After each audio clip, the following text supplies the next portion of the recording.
চলো বন্ধুরা, আজকে খিচুড়ি বানাই।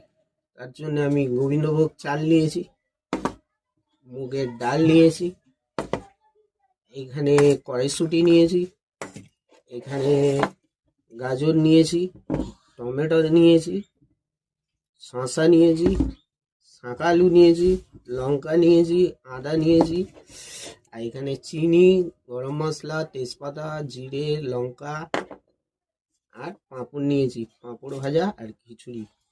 চলো বানাবার প্রসেসটা দেখো।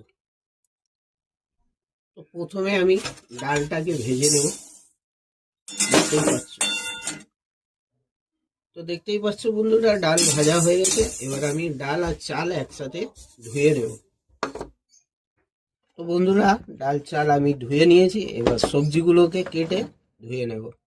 তো দেখো বন্ধুরা, আমি সব সবজি কেটে আর ধুয়ে নিয়েছি। তো বন্ধুরা, কড়াতে তেল নিয়েছি, সাদা তেল গরম হয়ে গেছে। এবার পাঁপড় ভেজে নেব।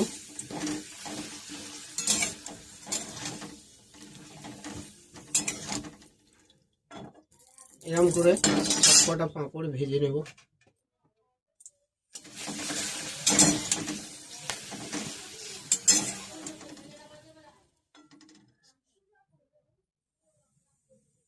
তো সব পাঁপড়গুলো ভাজা হয়ে গেছে।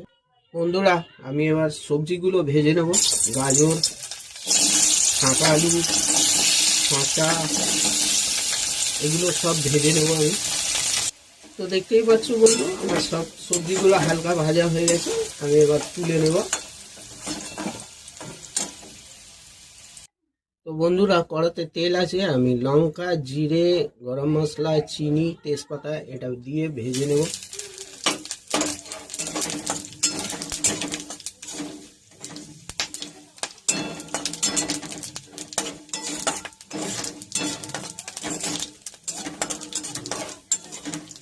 সবগুলো আমার ভাজা হয়ে গেছে, দেখতেই পাচ্ছ লাল লাল ভাজা হয়ে গেছে। এবার আমি এর মধ্যে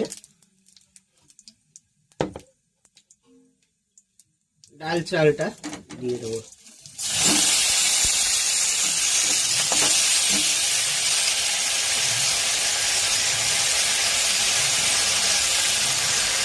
এরপর আমি এখানে নুন নিয়েছি, আর 1 চামচ হলুদ নিয়েছি, আর লঙ্কার গুঁড়ো নিয়েছি, এটা দিয়ে দেবো। দিয়ে আমি নেড়ে নেব।